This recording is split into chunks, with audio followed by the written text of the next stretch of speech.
Hi students, welcome to civil tips PSC.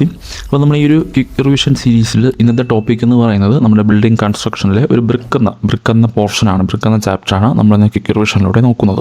Okay, അപ്പോൾ brick നമുക്കറിയാം, ബ്രിക്കിൽ നിന്ന് എല്ലാ എക്സാമിലും ഓവർസീൽ ഗ്രേഡ് ഫസ്റ്റ് ആണെങ്കിലും സെക്കൻഡ് ഗ്രേഡ് ആണെങ്കിലും തേർഡ് ഗ്രേഡ് ആണെങ്കിലും ബ്രിക്കിൽ നിന്ന് ഒരു ചോദ്യം വരാറുണ്ട്. ചിലപ്പോൾ ഒന്നിലധികം ചോദ്യങ്ങളും ചോദിക്കാറുണ്ട്. അപ്പോൾ നമുക്ക് ആ ഒരു ബ്രിക്ക് എന്ന ഒരു പോർഷൻ ക്വിക്കായിട്ട് നമുക്ക് റിവൈസ് ചെയ്യാം. ബ്രിക്കിൽ ആദ്യം നമ്മൾ നോക്കുന്നത് ബ്രിക്കിൻ്റെ IS കോഡ് എത്രയാണ്. ബ്രിക്കിൻ്റെ IS കോഡ് എന്ന് പറയുന്നത് 1077/1992 ആണല്ലേ. 1077/1992 ബ്രിക്കിൻ്റെ IS കോഡ് വരുന്നത്. ദെൻ അടുത്ത് നമുക്ക് നോക്കേണ്ടതാണ് ബ്രിക്കിൻ്റെ സൈസ്. ബ്രിക്കിൻ്റെ സ്റ്റാൻഡേർഡ് സൈസ് അല്ലേ. സ്റ്റാൻഡേർഡ് സൈസ് അല്ലെങ്കിൽ നമുക്ക് മറ്റൊരു പേര് പറയാം, മോഡുലാർ സൈസ് അല്ലേ. സ്റ്റാൻഡേർഡ് സൈസ് അല്ലെങ്കിൽ മോഡുലാർ സൈസ് എന്ന് പറയാം. അതെത്രയാണ്? 19/9/9 സെൻറ്റിമീറ്റർ ആണല്ലേ സ്റ്റാൻഡേർഡ് സൈസ് അല്ലെങ്കിൽ മോഡുലാർ സൈസ് എന്ന് പറയാം. 19/9/9 സൈസാണ്. ഇനി നോമിനൽ സൈസ് എന്ന് പറഞ്ഞാൽ എത്രയാണ്? നോമിനൽ സൈസ് എന്ന് പറഞ്ഞാൽ മോട്ടാറിൻ്റെ തിക്നെസ് കൂടെ ഉൾപ്പെടുന്നതാണ്. സോ അത് 20/10/10 സെൻറ്റിമീറ്റർ ആണ് നോമിനൽ ബ്രിക്കിൻ്റെ സൈസ് എന്ന് പറയുന്നത്. ഓക്കെ, ഇനി ദെൻ അടുത്ത് നമുക്ക് നോക്കേണ്ടതാണ് നമ്മുടെ ഏതാണ് നോൺ മോഡുലാർ സൈസ് അല്ലേ. നോൺ മോഡുലാർ സൈസ് എത്രയാണ് പറയുന്നത്? 23/11/7 സെൻറ്റിമീറ്റർ ആണല്ലേ. 23/11/7 സെൻറ്റിമീറ്റർ ആണ് നോൺ മോഡുലാർ സൈസ് പറയുന്നത്. ഓക്കെ, ഇനി ഒരു ബ്രിക്കിൻ്റെ വെയിറ്റ് എത്രയാണ്? ഒരു ബ്രിക്കിൻ്റെ വെയിറ്റ് എത്രയാണ്? 3 to 3.5 കിലോഗ്രാം ആണല്ലേ. 3 to 3.5 കിലോഗ്രാം ആണ്. അല്ലെങ്കിൽ നമുക്ക് ന്യൂട്ടണിലാണെങ്കിൽ 30 to 35 ന്യൂട്ടൺ എന്ന് പറയാം. ഓക്കെ, 30 to 35 ന്യൂട്ടൺ എന്ന് പറയാം. ഇനി ഒരു യൂണിറ്റ് ബ്രിക്കിൻ്റെ വെയിറ്റ് എത്രയാണ്? ഒരു യൂണിറ്റ് ബ്രിക്കിൻ്റെ വെയിറ്റ് പറയുന്നത് 18 കിലോ ന്യൂട്ടൺ ആണല്ലേ. 18 കിലോ ന്യൂട്ടൺ ആണ്. Kilo newton per metre cube ആണ്. Okay, 18 kilo newton per metre cube ആണ്. ഇനി അത് കിലോഗ്രാമിലാണെങ്കിലോ 1800 കിലോഗ്രാം പെർ മീറ്റർ ക്യൂബാണ് പറയുന്നത്. ഓക്കെ, ഒരു യൂണിറ്റ് ബ്രിക്കാണ് 18 കിലോ ന്യൂട്ടൺ പെർ മീറ്റർ ക്യൂബാണ്, അല്ലെങ്കിൽ 1800 കിലോഗ്രാം പെർ മീറ്റർ ക്യൂബാണ് പറയുന്നത്. ഓക്കെ, ഇനി സ്പെസിഫിക് ഗ്രാവിറ്റി എത്രയാണ്? ബ്രിക്കിൻ്റെ സ്പെസിഫിക് ഗ്രാവിറ്റി പറയുന്നത് എത്രയാണ്? 1.822 ആണല്ലേ. 1.822 ആണ് ബ്രിക്കിൻ്റെ സ്പെസിഫിക് ഗ്രാവിറ്റി പറയുന്നത്. ഓക്കെ, ഇനി അടുത്ത് നമുക്ക് നോക്കേണ്ടതാണ് നമ്മുടെ ബ്രിക്കിലുള്ള ഗുഡ് ബ്രിക്ക് എർത്തിൻ്റെ ഇൻഗ്രീഡിയൻസ്. ഓക്കെ, ബ്രിക്കിൻ്റെ ഇൻഗ്രീഡിയൻസ് എത്രയാണ് വരുന്നത്? ഏതൊക്കെയാണ് വരുന്നത്? അലുമിന വരുന്നില്ലേ, അലുമിന വരുന്നു. അതുപോലെ തന്നെ സിലിക്ക. ഓക്കെ, അലുമിന, സിലിക്ക, അതുപോലെ തന്നെ lime, then iron oxide, then അടുത്ത് വരുന്നത് magnesia. Okay, iron oxide, magnesium. അപ്പോൾ alumina, silica, lime, iron oxide, magnesium 5 ingredients ആണ് അതിലുള്ളത്. അതിൽ അലുമിനിയെ പറ്റി എന്തൊക്കെ പറയാം നമുക്ക്? അലുമിന വരുന്നത് എത്ര പെർസെൻറ്റേജ് ആണ്? 20 to 30% ആണ് അലുമിന വരുന്നത്. 20 to 30% ആണ് അലുമിന വരുന്നത്. അതുപോലെ തന്നെ പ്ലാസ്റ്റിസിറ്റി കൊടുക്കുന്നത് അലുമിനയാണ്. അതുപോലെ തന്നെ അലുമിനിയുടെ അളവ് കൂടിപ്പോയാൽ എന്ത് സംഭവിക്കും? ശ്രിങ്കേജും വാപ്പിങ്ങും സംഭവിക്കും. ഓക്കെ, ശ്രിങ്കേജും അതുപോലെ തന്നെ വാപ്പിങ്ങും സംഭവിക്കും അലുമിന കൂടിപ്പോയാൽ. ഓക്കെ, പ്ലാസ്റ്റിസിറ്റിയാണ് പ്രൊവൈഡ് ചെയ്യുന്നത്. ഈ പ്ലാസ്റ്റിസിറ്റി എപ്പോഴാണ് കൊടുക്കുന്നത്? മൗൾഡിങ്ങിൻ്റെ ടൈമിലാണ്. ഓക്കെ, മൗൾഡിങ്ങിൻ്റെ ടൈമിലാണ് പ്ലാസ്റ്റിസിറ്റി കൊടുക്കുന്നത്. ഓക്കെ, ദെൻ അടുത്ത് സിലിക്ക ആണെങ്കിലോ. ഇനി അതുപോലെ തന്നെ ലൈമിന് നമുക്ക് ഏതെന്ന് പറയാം? മെയിൻ ഇൻഗ്രീഡിയൻ്റ് എന്ന് പറയാമല്ലേ. മെയിൻ അല്ലെങ്കിൽ ചീഫ് ഇൻഗ്രീഡിയൻ്റ് എന്ന് പറയാം. ഓക്കെ, മെയിൻ അല്ലെങ്കിൽ ചീഫ് ഇൻഗ്രീഡിയൻസ് എന്ന് നമുക്ക് അലുമിനിയെ പറയാം. ഓക്കെ, ദെൻ അടുത്താണ് സിലിക്ക എത്ര പെർസെൻറ്റേജ് ആണ് വരുന്നത്? 50 to 60% ആണ് സിലിക്ക വരുന്നത്. സോ അതുകൊണ്ട് തന്നെ കൂടുതൽ പെർസെൻറ്റേജ് ഉള്ളത് കൊണ്ട് തന്നെ നമുക്ക് മേജർ ഇൻഗ്രീഡിയൻ്റ് എന്ന് പറയാം. ഓക്കെ, മേജർ ഇൻഗ്രീഡിയൻ്റ് എന്ന് പറയാം. ഇനി അതുപോലെ തന്നെ ബ്രിക്കിൻ്റെയൊക്കെ ഡ്യൂറബിലിറ്റി പറയുന്നത് ഈ ഒരു സിലിക്ക കണ്ടൻറ്റ് വെച്ചിട്ടാണ്. അതുപോലെ തന്നെ ബ്രിക്കിന് യൂണിഫോം ഷേപ്പ് കൊടുക്കുന്നത്. ഓക്കെ, യൂണിഫോം ഷേപ്പ് മെയിൻറ്റെയിൻ ചെയ്യാൻ സഹായിക്കുന്നതും ഈ ഒരു സിലിക്കയുടെ കണ്ടൻറ്റാണ്. ഇനി സിലിക്ക കൂടിപ്പോയാൽ എന്ത് സംഭവിക്കും? സിലിക്ക കൂടിപ്പോയാൽ പാർട്ടിക്കിൾസ് തമ്മിലുള്ള കൊഹിഷൻ ലോസ് സംഭവിച്ചിട്ട് ബ്രിക്ക് ബ്രിട്ടിലാവും.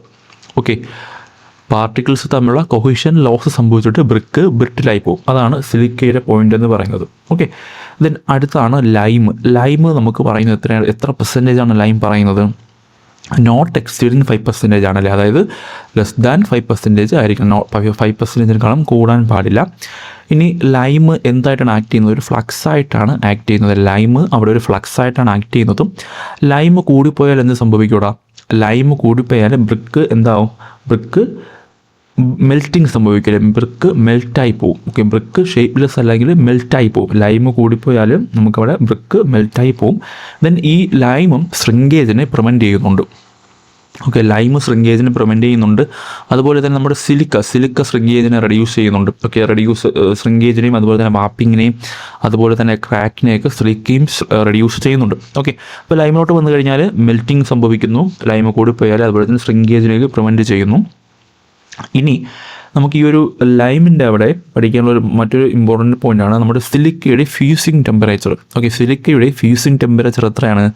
1730 ഡിഗ്രി സെൽഷ്യസ് ആണ്. ഓക്കെ, സിലിക്കയുടെ ഫ്യൂസിങ് ടെമ്പറേച്ചർ എന്ന് പറയുന്നത് 1730 ഡിഗ്രി സെൽഷ്യസ് ആണ്. ഓക്കെ, ദെൻ അടുത്താണ് അയൺ ഓക്സൈഡ്. അയൺ ഓക്സൈഡ് എത്ര പെർസെൻറ്റേജാണ് വരുന്നത്? 5 to 6% ആണ് അയൺ ഓക്സൈഡ് വരുന്നത്. ഓക്കെ, 5 to 6% അയൺ ഓക്സൈഡ് വരുന്നത്. അയൺ ഓക്സൈഡാണ് ബ്രിക്കിന് റെഡ് കളർ കൊടുക്കുന്നത്. അതുപോലെ തന്നെ ഈ അയൺ ഓക്സൈഡ് കൂടിപ്പോയാൽ ഒരു ഡാർക്ക് ബ്ലൂ കളറിലാവും, അയൺ ഓക്സൈഡ് കുറഞ്ഞു പോയാൽ ഒരു യെല്ലോ കളറിലോട്ട് ബ്രിക്ക് മാറും. ഓക്കെ, ദെൻ അടുത്താണ് മെഗ്നീഷ്യ എത്ര പെർസെൻറ്റേജാണുള്ളത്? 1 to 2% അല്ലെങ്കിൽ 2 to 4% പറയാം. ഈ പെർസെൻറ്റേജാണ് ഇവിടുത്തെ ഇമ്പോർട്ടൻറ്റ്. ഓക്കെ, മെഗ്നീഷ്യ 1 to 2% അല്ലെങ്കിൽ 2 to 4% പറയാം. ഈ മെഗ്നീഷ്യ കൂടിപ്പോയാൽ എന്ത് സംഭവിക്കും? മെഗ്നീഷ്യ കൂടിപ്പോയാൽ ഡീക്കേയിങ് സംഭവിക്കില്ല, ബ്രിക്കിന് ഡീക്കേയിങ് സംഭവിക്കും മെഗ്നീഷ്യ കൂടിപ്പോയാൽ. അതുപോലെ തന്നെ ഇതും ശ്രിങ്കേജിനെ റെഡ്യൂസ് ചെയ്യുന്നു. അതുപോലെ തന്നെ ഒരു യെല്ലോ ടിൻറ്റ് കൊടുക്കുന്നതും ഈ ഒരു മെഗ്നീഷ്യയാണ്. ഓക്കെ, അപ്പോൾ ഇത്രയാണ് ബ്രിക്കിലുള്ള ഗുഡ് എർത്ത് എന്ന് പറയുന്നത്. ദെൻ അതുപോലെ തന്നെ നമുക്ക് പഠിക്കാനുള്ളതാണ് നെക്സ്റ്റ് നമുക്ക് നോക്കേണ്ടതാണ് ഹാംഫുൾ ഇൻഗ്രീഡിയൻസ്. ഓക്കെ, ബ്രിക്കിൻ്റെ എർത്തിലുള്ള ഹാംഫുൾ ഇൻഗ്രീഡിയൻസ് ഏതൊക്കെയാണ്? അതിൽ വരുന്നതാണ് നമ്മുടെ ലൈം വരുന്നുണ്ട്, ദെൻ അയൺ പൈറൈറ്റ് വരുന്നുണ്ട്, അതുപോലെ തന്നെ പെബിൾസ് വരുന്നുണ്ട്, ദെൻ ആൽക്കലീസ് വരുന്നുണ്ട്, അതുപോലെ തന്നെ വെജിറ്റേഷൻ കവർ ആൻഡ് ഓർഗാനിക് മാറ്ററും വരുന്നുണ്ട്. ഓക്കെ, ലൈം നമുക്കറിയാം, ലൈം എന്താണ് ഹാംഫുൾ ഇൻഗ്രീഡിയൻ്റ് ആവാൻ കാരണം എന്താണ്? ലൈം കൂടിപ്പോയാൽ അത് ഷേപ്പ് ലോസ് ആവും അല്ലെങ്കിൽ മെൽറ്റായി പോകും. ഓക്കെ, അയൺ പൈറൈറ്റ് ആണെങ്കിലോ അയൺ പൈറൈറ്റ്സിന് ഈ ഒരു ക്രിസ്റ്റലൈസേഷൻ സംഭവിച്ചിട്ട് നമ്മുടെ ഈ ഒരു ബ്രിക്ക് ഡിസിൻറ്റഗ്രേഷൻ ആവും. ഓക്കെ, അയൺ പൈറൈറ്റിൻ്റെ ക്രിസ്റ്റലൈസേഷൻ കാരണം ബ്രിക്ക് ഡിസിൻറ്റഗ്രേഷൻ ആയി പോകും. അതാണ് അയൺ പൈറൈറ്റിന് ഹാംഫുൾ ഇൻഗ്രീഡിയൻ്റ് ആയിട്ട് എടുത്തിട്ടുള്ളത്. ഓക്കെ, പിന്നെ പെബിൾസ് ആണെങ്കിലോ പെബിൾസ് ഉള്ളത് കൊണ്ട് നമുക്കവിടെ പ്രോപ്പർ മിക്സിങ് നടക്കത്തില്ല. അതുപോലെ തന്നെ ഇത് പൊട്ടിക്കുന്ന സമയത്ത്, അതായത് ബ്രോക്കൺ ആവുന്ന സമയത്ത് ഒരു ഇറഗുലാരിറ്റി ഫീലായിരിക്കും നമുക്കവിടെ കിട്ടുന്നത്. ഓക്കെ, ദെൻ ആൽക്കലീസ് നമുക്കറിയാം, എഫ്ലോറസൻസ് അല്ലേ, നമുക്ക് ആ ഒരു ഗ്രേ അല്ലെങ്കിൽ വൈറ്റ് ഡെപ്പോസിറ്റ് ഇൻഡിക്കേറ്റ് ചെയ്യുന്നത് നമ്മുടെ ഏതിൻ്റെ പ്രസൻസ് ആണ്? ആൽക്കലീസ് അല്ലെങ്കിൽ സോലുബിൾ സാൾട്ടിൻ്റെ പ്രസൻസ് ആണ്. ആ ഒരു പ്രോസസ്സിൽ നമ്മൾ എന്താണ് പറയുന്നത്? എഫ്ലോറസൻസ് എന്നാണ് അല്ലേ പറയുന്നത്. എഫ്ലോറസൻസ് എന്ന് പറയുന്നത്. ഈ എഫ്ലോറസൻസ് നമുക്ക് 3ആയിട്ട് ക്ലാസിഫൈ ചെയ്യും അല്ലേ. Less than or equal to 10% ആണെങ്കിൽ അത് നമുക്ക് എന്ന് പറയാം? സ്ലൈറ്റ് എഫ്ലോറസൻസ് എന്ന് പറയാം. ഓക്കെ, സ്ലൈറ്റ് എഫ്ലോറസൻസ് എന്ന് പറയാം. Less than or equal to 50% ആണെങ്കിൽ, ഓക്കെ 50% ആണെങ്കിൽ നമുക്ക് മോഡറേറ്റ് എഫ്ലോറസൻസ് എന്ന് പറയാം. ഇനി ഗ്രേറ്റർ ദാൻ 50% വന്നു കഴിഞ്ഞാൽ നമുക്കത് സിവിയർ എഫ്ലോറസൻസ് എന്ന് പറയാം. ഓക്കെ, അങ്ങനെ എഫ്ലോറസൻസിനെ 3ആയിട്ട് തിരിച്ചിട്ടുണ്ട്. ഓക്കെ, ഇനി അടുത്ത് നമുക്ക് നോക്കേണ്ടതാണ് വെജിറ്റേഷൻ കവറിൽ അവിടെ ഒരു ഇമ്പോർട്ടൻറ്റ് പോയിന്റ് എന്ന് പറയുന്നത് ബ്ലോട്ടിംഗ് ആണ്. ഓക്കെ, ബ്ലോട്ടിംഗ് എന്നൊരു പ്രോസസ്സുണ്ട് അവിടെ. ബ്ലോട്ടിംഗ് എന്ന് പറഞ്ഞാൽ എന്താണ്? നമുക്ക് ഈ ഒരു വെജിറ്റേഷൻ അല്ലെങ്കിൽ ഒരു എക്സാമ്പിളായിട്ട് പറഞ്ഞാൽ ഒരു കരിയില നമ്മൾ ബ്രിക്കിൻ്റെ അകത്ത് ബേൺ ചെയ്യുന്ന ടൈമിൽ അത് കടന്നു കഴിഞ്ഞാൽ അത് പെട്ടെന്ന് കത്തിപ്പോവും. അതുപോലെ തന്നെ ആ പ്ലേസിലൊരു പോറസ് ഫോം ചെയ്യും.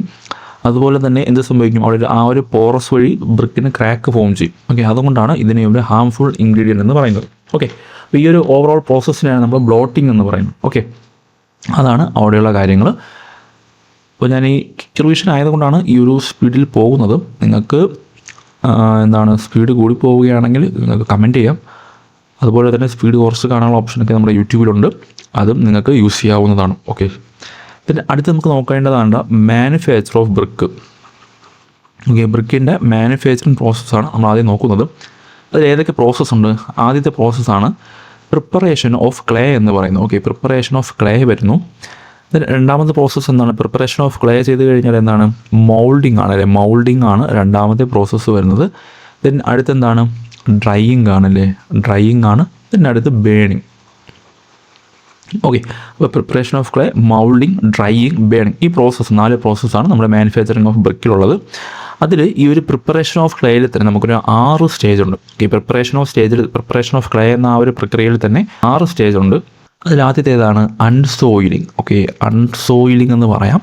അടുത്തത് ഏതാണ്ട് ഡിഗ്ഗിങ്. ഓക്കെ, അൺസോയിലിംഗ് കഴിഞ്ഞ് കഴിഞ്ഞാൽ വരുന്നതാണ് ഡിഗ്ഗിങ്. ഈ അൺസോയിൽ എന്ന് കഴിഞ്ഞാൽ എന്താണ്? അൺസോയിൽ എന്ന് പറഞ്ഞാൽ ഒരു 20 സെൻറ്റിമീറ്റർ ഡെപ്തിൽ നമ്മളവിടെ സോയിലിനെ നമ്മൾ റിമൂവ് ചെയ്യും. ഓക്കെ, 20 സെൻറ്റിമീറ്റർ ഡെപ്തിൽ നമ്മൾ സോയിലിനെ റിമൂവ് ചെയ്യും. അടുത്ത ഡിഗ്ഗിങ് എന്ന് പറഞ്ഞാൽ എന്താണ്? ഈ 20 സെൻറ്റിമീറ്റർ ഡെപ്തിൽ നമ്മൾ സോയിലിനെ റിമൂവ് ചെയ്ത് കഴിഞ്ഞതിന് ശേഷം ബാക്കിയുള്ള പോർഷനിൽ നിന്ന് നമ്മൾ സോയിലിനെ നമ്മൾ ഡിഗ് ചെയ്തെടുക്കും. എന്നിട്ട് അത് നമ്മളൊരു ഈ ഒരു കൂമ്പാരം കൂട്ടിയിടില്ല. അതിന് നമ്മൾ എന്താണ് പറയുന്നത്? അതിനെയാണ് നമ്മൾ ഹീപ്സ് എന്ന് പറയുന്നത്. ആ ഒരു ഹീപ്സിൻ്റെ ഹൈറ്റ് എന്ന് പറയുന്നത് 0.6 to 1.2 മീറ്ററാണ്. ഓക്കെ, 0.6 to 1.2 മീറ്ററാണ്. അങ്ങനെ അൺസോയിലിംഗ് കഴിഞ്ഞു, ഡിഗ്ഗിങ് കഴിഞ്ഞു. ദെൻ അടുത്ത പ്രോസസ്സാണ് ക്ലീനിങ്. ഓക്കെ, ക്ലീനിങ് എന്ന് പറഞ്ഞാൽ എന്താണ്? നമ്മൾ അതിലുള്ള പെബിൾസ്, അതുപോലെ തന്നെ വെജിറ്റേഷൻ കവേഴ്സ്, അങ്ങനെയുള്ള സാധനങ്ങളൊക്കെ റിമൂവ് ചെയ്ത് അതിനെ ക്ലീൻ ആക്കി എടുക്കും. അതാണ് ക്ലീനിങ്. ദെൻ അടുത്തത് എന്താണ്? വെതറിങ്. ഓക്കെ, വെതറിങ് എന്ന് പറഞ്ഞാൽ എന്താണ്? വെതറിങ് എന്ന് പറഞ്ഞാൽ നമ്മൾ ആ ഒരു മോയ്സ്ചർ കണ്ടന്റിനെ യൂണിഫോം ആക്കുന്നു, അതുപോലെ തന്നെ യൂണിഫോം ഒരു തിക്നെസ് മെയിൻറ്റെയിൻ ചെയ്യുന്നു. അതാണ് വെതറിങ്. ഈ വെതറിങ് നമ്മൾ എപ്പോഴാണ് മെയിനായിട്ട് ചെയ്യാറുള്ളത്? മൺസൂൺ സീസണിലാണ് നമ്മൾ ഈ ഒരു വെതറിങ് പ്രധാനമായിട്ടും ചെയ്യുന്നത്. ഓക്കെ, മൺസൂൺ സീസണിലാണ് നമ്മൾ ഈ വെതറിങ് പ്രധാനമായിട്ടും ചെയ്യുന്നത്. അങ്ങനെ വെതറിങ് കഴിഞ്ഞ് കഴിഞ്ഞാൽ അടുത്ത പ്രോസസ്സ് ഏതാണ്? ബ്ലെൻഡിങ്. ഓക്കെ, അടുത്ത പ്രോസസ്സാണ് ബ്ലെൻഡിങ്. ബ്ലെൻഡിങ് എന്ന് പറഞ്ഞാൽ അവിടുത്തെ ഒരു ഇമ്പോർട്ടൻറ്റ് വേർഡ് ഉണ്ട്. അതെന്താണ്? ഹാർമോണിയസ് മിക്സിംഗ് ഓഫ് ക്ലേ എന്ന് പറയാം അല്ലേ? ഹാർമോണിയസ് മിക്സിംഗ് ഓഫ് ക്ലേ, അതായത് നമുക്ക് ആവശ്യമുള്ള ഇൻഗ്രീഡിയൻസ് ഒക്കെ നമ്മൾ അവിടെ ആഡ് ചെയ്യുന്നു. ഓക്കെ, ദെൻ അടുത്ത പ്രോസസ്സാണ് ടെമ്പറിങ്. ഓക്കെ, അടുത്ത പ്രോസസ്സാണ് ടെമ്പറിങ്. ടെമ്പറിങ് എന്ന് പറഞ്ഞാൽ എന്താണ്? ടെമ്പറിങ് എന്ന് പറഞ്ഞാൽ നമ്മൾ വാട്ടർ കൂടെ മിക്സ് ചെയ്യുന്ന പ്രോസസ്സിനെയാണ് ടെമ്പറിങ് എന്ന് പറയുന്നത്. ഈ ഒരു ടെമ്പറിങ് തന്നെ നമുക്ക് 2 തരത്തിൽ ചെയ്യാം. എങ്ങനെ ചെയ്യാം? നീഡിങ്ങും ഉണ്ട്. ഓക്കെ, നീഡിങ് ഉണ്ട്, അതുപോലെ തന്നെ പഗ്ഗിങ് ഉണ്ട്. Kneading and pugging. Okay, kneading എന്ന് പറഞ്ഞാൽ നമുക്ക് മനുഷ്യൻ്റെ കാല് വെച്ചോ അല്ലെങ്കിൽ കേറ്റലിനെയൊക്കെ കാല് വെച്ചിട്ടോ നമ്മൾ പ്രസ് ചെയ്ത് ചവിട്ടുന്നതാണ് നീഡിങ് എന്ന് പറയുന്നത്. പഗ്ഗിങ് ആണെങ്കിലോ നമുക്ക് അവിടെ യൂസ് ചെയ്യുന്നതാണ് പഗ് മിൽസ്, നമ്മളിവിടെ യൂസ് ചെയ്യും. ഓക്കെ, ഇവിടെ ഒരു ഇമ്പോർട്ടൻറ്റ് പോയിന്റ് എന്ന് പറയുന്നത് ഇങ്ങനെ ആയിരിക്കും ക്വസ്റ്റ്യൻ ചോദിക്കുന്നത്. Okay, mixing of clay with water എന്ന് ചോദിച്ചു കഴിഞ്ഞാൽ അതിൻ്റെ ഓപ്ഷനിൽ നീഡിങ് ഉണ്ടെങ്കിൽ അതായിരിക്കും ആൻസർ. ഓക്കെ, ഇനി grinding of clay with water എന്ന് ചോദിച്ചു കഴിഞ്ഞാൽ പഗ്ഗിങ് ആയിരിക്കും അവിടുത്തെ ആൻസർ ആയിട്ട് വരുന്നത്. ഓക്കെ, ഇനി ഇവിടെ തന്നെ ഈ ഒരു പഗ് മില്ലിൻ്റെ ഹൈറ്റ് വരുന്നത് 2 മീറ്റർ ആണ്. ടോപ്പ് ഡയ വരുന്നത് 1 മീറ്റർ ഡയയാണ്. ബോട്ടം ഡയ വരുന്നത് 0.8 മീറ്റർ ഡയയാണ്. ഇനി അതുപോലെ തന്നെ ഒരു 60 മുതൽ 80 സെൻറ്റിമീറ്റർ വരെ ഗ്രൗണ്ടിന് താഴെയായിരിക്കും ഈ ഒരു പഗ് മില്ലിൻ്റെ പോർഷൻ ഇരിക്കുന്നത്. ഓക്കെ, അപ്പോൾ അത്രയാണ് ആ ഒരു പ്രിപ്പറേഷൻ ഓഫ് ക്ലേ എന്നൊരു പ്രക്രിയയിൽ നമുക്ക് നോക്കാനുള്ളത്. ഓക്കെ, ദെൻ അടുത്ത് നോക്കേണ്ടതാണ് moulding. Okay, preparation of clay കഴിഞ്ഞാൽ അടുത്ത പ്രോസസ്സാണ് നമ്മുടെ മൗൾഡിങ് എന്ന് പറയുന്നത്. മൗൾഡിങ്ങുള്ള പോയിന്റ് എന്താണ്? മൗൾഡിങ്ങുള്ള പോയിൻ്റാണ് അതിൽ ആ ഒരു മൗൾഡിൻ്റെ ഇന്നർ ഡയമെൻഷൻ എന്ന് പറയുന്നത് സ്റ്റാൻഡേർഡ് ബ്രിക്കിൻ്റെ സൈസിനേക്കാളും 8 മുതൽ 12% കൂടുതലായിരിക്കണം.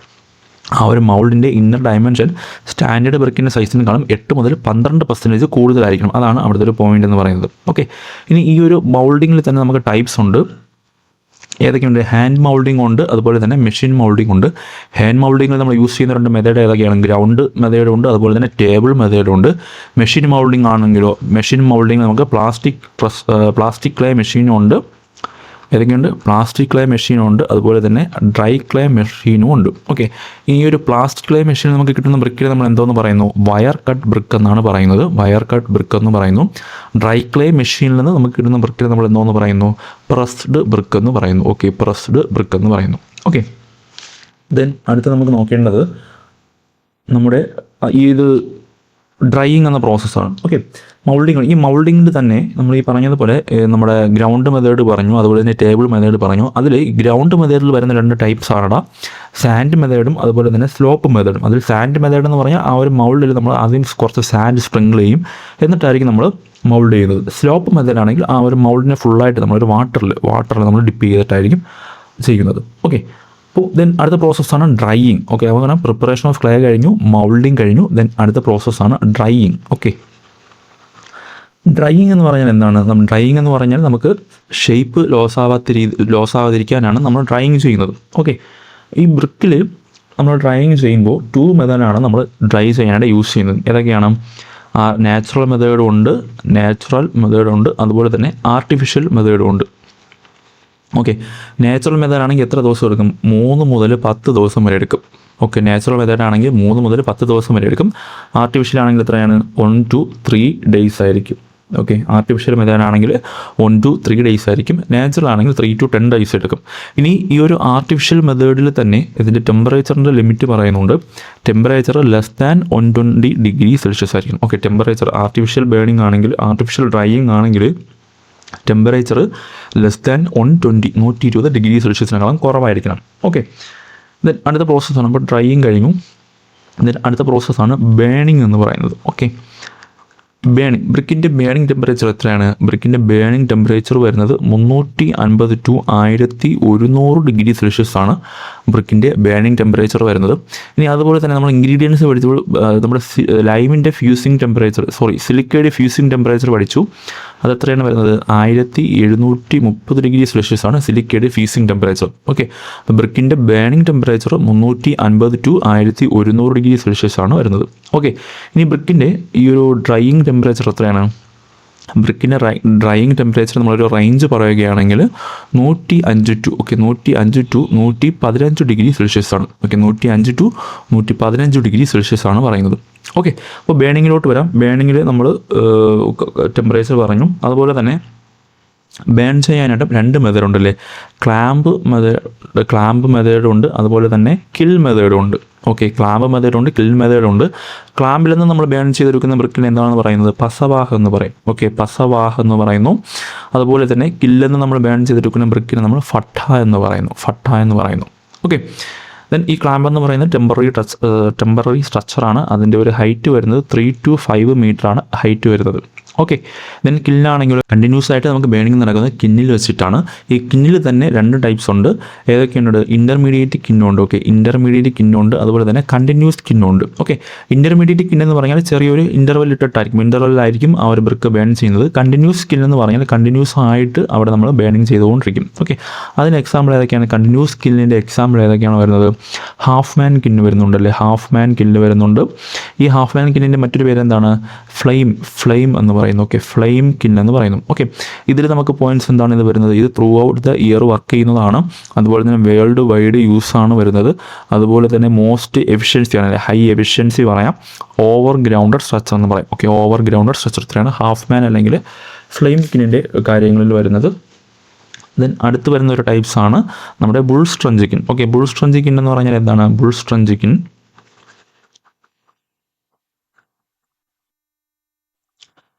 ബുൾ സ്ട്രഞ്ചിക്കിൻ എന്ന് പറഞ്ഞാൽ എന്താണ്? അത് ഇന്ത്യയിൽ മാത്രമേ നമ്മൾ യൂസ് ചെയ്യുന്നുള്ളൂ. നമ്മൾ കൂടുതലായിട്ട് നമ്മൾ യൂസ് ചെയ്യുന്നത് ഇന്ത്യയിലാണ്. അതുപോലെ തന്നെ ഇതിൽ കുറച്ച് പോർഷൻ ഗ്രൗണ്ടിൻ്റെ അടിയിലും കുറച്ച് പോർഷൻ ഗ്രൗണ്ടിന് മുകളിലോട്ടാണ് ഇരിക്കുന്നത്. ഓക്കെ, ദെൻ അടുത്തൊരു കിന്നാണ് നമ്മുടെ നമ്മുടെ ടണൽ കിൻ. ഓക്കെ, ടണൽ കിന്നാണ് 3ാമത്തെ കണ്ടിന്യൂസ് കിൻ എന്ന് പറയുന്നത്. ടണൽ കിന്നിൽ നമുക്കറിയാം ഒരു മൂവബിൾ ട്രേ ഉണ്ടാവും. മൂവബിൾ ട്രേ അല്ലെങ്കിൽ മൂവബിൾ ട്രോളീസ് ഉണ്ടാവും. അങ്ങനെയുള്ളതാണ് ഈ ഒരു ടണൽ കിൻ എന്ന് പറയുന്നത്. അവിടെ ഈ ഒരു മൂവബിൾ ട്രോളീസ് ഒരു സ്പെസിഫൈഡ് പാത്തിലൂടെയാണ് പോകുന്നത്. ആ പാത്തിനെയാണ് നമ്മൾ ക്രെറ്റ് വേ എന്ന് പറയുന്നു. ഓക്കെ, ക്രെറ്റ് വേ എന്ന് പറയുന്നു. ദെൻ അടുത്ത് നമുക്ക് നോക്കേണ്ടതാണ് ക്ലാസിഫിക്കേഷൻ ഓഫ് ബ്രിക്ക്. ഓക്കെ, ബ്രിക്കിൻ്റെ ക്ലാസിഫിക്കേഷനാണ് അടുത്ത് നോക്കുക. അപ്പോൾ നമ്മുടെ മാനുഫാക്ചറിങ് ബ്രിക്ക് എന്ന പ്രോസസ്സ് കഴിഞ്ഞു. പ്രിപ്പറേഷൻ ഓഫ് ക്ലേ, അതുപോലെ തന്നെ moulding, then drying, burning. Okay, ആ ബേണിങ് എന്ന പ്രോസസ്സ് നമ്മുടെ കഴിഞ്ഞു. ദെൻ അടുത്ത് നമുക്ക് നോക്കേണ്ടതാണ് ക്ലാസിഫിക്കേഷൻ. ബ്രിക്കിൻ്റെ ക്ലാസിഫിക്കേഷൻ ഓഫ് ബ്രിക്കാണ് നമ്മളടുത്ത് നോക്കുന്നത്. ഓക്കെ, നമുക്ക് ബേണിങ്ങിൻ്റെ അടിസ്ഥാനത്തിൽ നമുക്ക് ബേൺഡ് ബ്രിക്ക് എന്നും അൺബേൺഡ് ബ്രിക്ക് എന്നും നമ്മൾ ക്ലാസിഫൈ ചെയ്തിട്ടുണ്ട്. ഓക്കെ, അതിൽ ബേൺഡ് ബ്രിക്കിനെ നമ്മൾ എന്തോന്ന് പറയുന്നു? ബേൺഡ് ബ്രിക്കിനെ നമ്മൾ പക്കാ ബ്രിക്ക് എന്ന് പറയുന്നു. ഓക്കെ, ബേൺഡ് ബ്രിക്കിന് നമ്മൾ പക്കാ ബ്രിക്ക് എന്ന് പറയുന്നു. ഇനി അൺബേൺഡ് ബ്രിക്ക് ആണെങ്കിലോ അൺബേൺഡ് ബ്രിക്കിന് നമ്മൾ കച്ചാ ബ്രിക്ക് എന്ന് പറയുന്നു. അല്ലേ, അൺബേൺഡ് ബ്രിക്കിന് നമ്മൾ കച്ചാ ബ്രിക്ക് എന്നാണ് പറയുന്നത്. ഓക്കെ, അടുത്ത് ഈ ബേൺഡ് ബ്രിക്കിന് നമ്മൾ 4ആയിട്ട് ക്ലാസിഫൈ ചെയ്തിട്ടുണ്ട്. ബേൺഡ് ബ്രിക്കിനെ നമ്മൾ ഫസ്റ്റ് ക്ലാസ് ബ്രിക്ക് എന്നും, അതുപോലെ തന്നെ സെക്കൻഡ് ക്ലാസ് ബ്രിക്ക് എന്നും, അതുപോലെ തന്നെ തേർഡ് ക്ലാസ് ബ്രിക്ക് എന്നും, അതുപോലെ തന്നെ ഫോർത്ത് ക്ലാസ് ബ്രിക്ക് എന്നും ബേൺഡ് ബ്രിക്കിനെ ക്ലാസിഫൈ ചെയ്തിട്ടുണ്ട്. ഇതിൽ ഫസ്റ്റ് ക്ലാസ് ബ്രിക്ക് എന്ന് പറഞ്ഞാൽ എന്താണ്? ഫസ്റ്റ് ക്ലാസ് ബ്രിക്കിൽ നമ്മൾ എന്താണ് പറയുന്നത്? മെയിനായിട്ടുള്ള അതിൻ്റെ കംപ്രസീവ് സ്ട്രെങ്തും വാട്ടർ അബ്സോർഷനും പറയുന്നുണ്ട്. കംപ്രസീവ് സ്ട്രെങ്ത് എത്രയാണ്? Compressive strength greater than 14 Nm² ആണല്ലേ, ഗ്രേറ്റർ ദാൻ 14 Nm² ആണ്. വാട്ടർ അബ്സോർപ്ഷൻ പറയുന്നത് എത്രയാണ്? Water absorption non greater than 20% ആണ് പറയുന്നത്. ഓക്കെ, ഇനി സെക്കൻഡ് ക്ലാസ് ബ്രിക്കിലാണെങ്കിലോ കംപ്രസീവ് സ്ട്രെങ്ത് പറയുന്നത് 7 മുതൽ 14 Nm² ആണ് പറയുന്നത്. വാട്ടർ അബ്സോർപ്ഷൻ ആണെങ്കിലോ നോട്ട് ഗ്രേറ്റർ ദാൻ 22% ആണ് പറയുന്നത്. ഓക്കെ, ഇനി തേർഡ് ക്ലാസ് ആണെങ്കിലോ കംപ്രസീവ് സ്ട്രെങ്ത് പറയുന്നത് 3.5 to 7 ആണ് പറയുന്നത്. 3.5 to 7 Nm² ആണ് പറയുന്നത്. അവിടെ വാട്ടർ അബ്സോർപ്ഷൻ എത്രയാണ് പറയുന്നത്? നോട്ട് ഗ്രേറ്റർ ദാൻ 25% ആണ് വാട്ടർ അബ്സോർപ്ഷൻ പറയുന്നത്. ഓക്കെ, ഇനി നമ്മൾ ഇതൊരു ഫസ്റ്റ് ക്ലാസ് ബ്രിക്കാണ് സുപ്പീരിയർ ക്വാളിറ്റി ബ്രിക്ക് എന്ന് പറയുന്നത്. സെക്കൻഡ് ക്ലാസ് ബ്രിക്കാണ് നമ്മൾ കോമൺ ആയിട്ട് യൂസ് ചെയ്യുന്നത്. തേർഡ് ക്ലാസ് ബ്രിക്കാണ് നമ്മൾ ടെമ്പററി സ്ട്രക്ചറിനൊക്കെ നമ്മൾ യൂസ് ചെയ്യുന്നത്. ഓക്കെ, ഇനി ഫോർത്ത് ക്ലാസ് ബ്രിക്ക് ആണെങ്കിലോ ഫോർത്ത് ക്ലാസ് ബ്രിക്കിൻ്റെ അതർ നെയിംസ് എന്താണ്? നമുക്കതിനെ ജാമ ബ്രിക്ക് എന്ന് പറയാം, അല്ലെങ്കിൽ അതിനെ ജാമ്പ് ബ്രിക്ക് എന്ന് പറയാം. ഇത് നമ്മൾ മെയിനായിട്ട് ഒരു അഗ്രിഗേറ്റിനൊക്കെയാണ് നമ്മളത് യൂസ് ചെയ്യുന്നത്. ഓക്കെ, അപ്പോൾ അത്രയാണ് ആ ഒരു ബ്രിക്കിൻ്റെ അതിൽ വരുന്ന ആ ഒരു ടൈപ്പിൽ വരുന്ന ക്ലാസിഫിക്കേഷൻ. ഇനി വരുന്നത് നമുക്കറിയാം എന്താണ്? Bullnose brick. ബുൾനോസ് ബ്രിക്ക് എന്ന് പറഞ്ഞാൽ എന്താണ്? ഒരു സൈഡ് കർവായിട്ടിരിക്കുന്നതിനാണ് ബുൾനോസ് ബ്രിക്ക് എന്ന് പറയുന്നത്. കൗനോസ് ആണെങ്കിൽ രണ്ട് സൈഡും കർവ്ഡ് ആണെങ്കിൽ അതിനെയാണ് നമ്മൾ കൗനോസ് ബ്രിക്ക് എന്ന് പറയുന്നത്. ദെൻ ചാനൽഡ് ബ്രിക്ക് എന്ന് പറഞ്ഞാൽ നമ്മൾ ഡ്രെയിനേജ് പർപ്പസിനൊക്കെ യൂസ് ചെയ്യുന്നതാണ് ചാനൽഡ് ബ്രിക്ക്. ദെൻ അടുത്ത ഹോളോ ബ്രിക്ക് അല്ലെങ്കിൽ മറ്റൊരു പേര് എന്താണ്? ഹോളോ അല്ലെങ്കിൽ ക്യാവിറ്റി ബ്രിക്ക് എന്ന് പറയാം, അല്ലെങ്കിൽ നമുക്ക് എന്താ പറയാം? സെല്ലുലാർ ബ്രിക്ക് എന്ന് പറയാം. ഓക്കെ, സെല്ലുലാർ ബ്രിക്ക് എന്ന് പറയാം. ഹോളോ ബ്രിക്ക് അല്ലെങ്കിൽ ക്യാവിറ്റി ബ്രിക്ക് അല്ലെങ്കിൽ സെല്ലുലാർ ബ്രിക്ക് എന്ന് പറയാം. ഓക്കെ, ഇതിൻ്റെ പ്രത്യേകത എന്താണ്? ഇവിടെ നമുക്ക് ഇതിൻ്റെ ലൈറ്റ് വെയിറ്റ് ആയിരിക്കും. അതുപോലെ തന്നെ ഇതിൻ്റെ വെയിറ്റ് പറയുന്നത് 1/3 weight of same size of standard brick എന്നാണ് പറയുന്നത്, ordinary brick. Okay, 1/3 weight of ordinary brick of same size ആണ് പറയുന്നത്. പിന്നെ ഇത് നമുക്കറിയാം എന്താണ്? Reduce transmission of heat. Okay, ഹീറ്റിൻ്റെ ട്രാൻസ്മിഷൻ കുറയ്ക്കുന്നു, അതുപോലെ തന്നെ സൗണ്ട്, അതുപോലെ തന്നെ ഡാമ്പിനെസ് ഒക്കെ കുറയ്ക്കുന്നത് ഈ ഒരു ഹോളോ ബ്രിക്കിൻ്റെ അഡ്വാൻറ്റേജ് ആണ്. ഓക്കെ, ദെൻ അടുത്ത് നമുക്ക് നോക്കേണ്ടതാണ് perforated brick. Okay, perforated brick എന്ന് പറഞ്ഞാൽ ഈ ഒരു പെർഫറേറ്റഡ് ബ്രിക്കിൽ ആ ഒരു പെർഫറേറ്റ് ചെയ്തിരിക്കുന്ന ഏരിയയുടെ പെർസെൻറ്റേജ് ചോദിച്ചാൽ 30 മുതൽ 45% ആണ് ആ ഒരു പെർഫറേറ്റഡ് ഏരിയ എന്ന് പറയുന്നത്.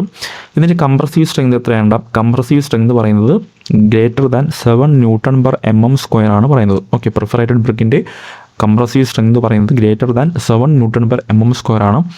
വാട്ടർ അബ്സോർപ്ഷൻ പറയുന്നത് നോട്ട് ഗ്രേറ്റർ ദാൻ 50% ആണ് പറയുന്നത്. ഓക്കെ, നോട്ട് ഗ്രേറ്റർ ദാൻ 50% ആണ് വാട്ടർ അബ്സോർപ്ഷൻ പറയുന്നത്. ഓക്കെ, അതുപോലെ തന്നെ ഈ ഒരു 15% എന്ന് പറയുന്നത് നമ്മുടെ ടെക്സ്റ്റ് ബുക്കുകളിൽ കാണുന്ന വാല്യൂ ആണ്. IS കോഡ് പ്രകാരം IS 2222 പ്രകാരം പറയുന്നത് നോട്ട് ഗ്രേറ്റർ ദാൻ 20% എന്നാണ് പറയുന്നത്. ഓക്കെ, ഈ ഒരു വാല്യൂടെ ഓർമ്മിച്ച് വെച്ചിരിക്കുക. ഓക്കെ, അപ്പോൾ ടെക്സ്റ്റ് ബുക്കിലുള്ള വാല്യൂസ് ഇതാണ്. ഓക്കെ, നമ്മുടെ പെർഫറേറ്റഡ് ബ്രിക്കിൻ്റെ കംപ്രസീവ് സ്ട്രെങ്ത് പറയുന്നത് ഗ്രേറ്റർ ദാൻ 7 Nm² ആണ്. നമ്മുടെ വാട്ടർ അബ്സോർപ്ഷൻ പറയുന്നത് എത്രയാണ്? നോട്ട് ഗ്രേറ്റർ ദാൻ 15% ആണ് പറയുന്നത്. ഓക്കെ, ഇനി അടുത്തൊരു ടൈപ്സ് ആണ് നമ്മുടെ fire clay brick. Okay, fire or refractory brick എന്ന് പറയാം. ഓക്കെ, ഫയർ ഓർ പറയുന്നത് refractory brick. Fire or refractory ബ്രിക്കിൻ്റെ പ്രത്യേകത എന്താണ്? ഇത് നമുക്ക് ഫയർ ക്ലേ വെച്ചിട്ടാണ് നമ്മളിത് മാനുഫാക്ചർ ചെയ്യുന്നത്. അതുപോലെ തന്നെ സിലിക്ക കണ്ടൻറ്റ് കൂടുതലായിരിക്കും. ഹൈ ടെമ്പറേച്ചറിന് വിസ്റ്റാൻഡ് ചെയ്യാനുള്ള കഴിവുണ്ട്. ഓക്കെ, ഹൈ ടെമ്പറേച്ചറിന് വിസ്റ്റാൻഡ് ചെയ്യാനുള്ള കഴിവുണ്ട്. അതുപോലെ തന്നെ ഇതിൻ്റെ കംപ്രസീവ് സ്ട്രെങ്ത് എത്രയാണ് പറയുന്നത്? 22 Nm² ആണ്. ഓക്കെ, 20 മുതൽ 22 Nm² ആണ്. വാട്ടർ അബ്സോർപ്ഷൻ പറയുന്നത് 5 to 10% ആണ് പറയുന്നത്. ഓക്കെ, വാട്ടർ അബ്സോർപ്ഷൻ 5 to 10% ആണ് ഈ ഒരു ഫയർ ഓർ റിഫ്രാക്ടറി ബ്രിക്കിൻ്റെ കാര്യത്തിൽ പറയുന്നത്. ഓക്കെ, അടുത്ത് നമുക്ക് നോക്കേണ്ടത് നമ്മുടെ ഈ ഒരു ബ്രിക്കിനെ കംപ്രസീവ് സ്ട്രെങ്തിൻ്റെ അടിസ്ഥാനത്തിൽ രണ്ടായിട്ട് ക്ലാസിഫൈ ചെയ്തിട്ടുണ്ട്.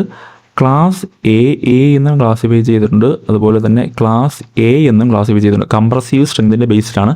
ക്ലാസ് എയിലെ കംപ്രസീവ് സ്ട്രെങ്ത് എന്ന് പറയുന്നത് ഗ്രേറ്റർ ദാൻ 14 Nm² ആണ്. ഓക്കെ, ഗ്രേറ്റർ ദാൻ 14 Nm² ആണ്. ക്ലാസ് എയിലെ കംപ്രസീവ് സ്ട്രെങ്ത് എന്ന് പറയുന്നത് 7 മുതൽ 14 Nm² ആണ് വരുന്നത്. ഓക്കെ, ഇനി IS 1077 പ്രകാരമുള്ള മിനിമം കംപ്രസീവ് സ്ട്രെങ്ത് എന്ന് പറയുന്നത്, IS കോഡ് പ്രകാരമുള്ള മിനിമം കംപ്രസീവ് സ്ട്രെങ്ത് എന്ന് പറയുന്നത് 3.5 Nm² ആണ്. ഓക്കെ, 3.5 Nm² ആണ് IS കോഡ് പ്രകാരമുള്ള മിനിമം ബ്രിക്കിൻ്റെ കംപ്രസീവ് സ്ട്രെങ്ത് എന്ന് പറയുന്നത്. ഓക്കെ, അപ്പോൾ ഇത്രയാണ് നമ്മുടെ ആ ഒരു ബ്രിക്ക് എന്ന പോർഷനുള്ള മെയിനായിട്ടുള്ള മെയിനായിട്ടുള്ള കാര്യങ്ങളെന്ന് പറയുന്നത്. ഇതിലെന്തെങ്കിലും നിങ്ങൾക്ക് ഡൗട്ട് ഉണ്ടെങ്കിൽ ചോദിക്കാം. എല്ലാവരും നല്ല രീതിയിൽ പഠിക്കുക. Thank you.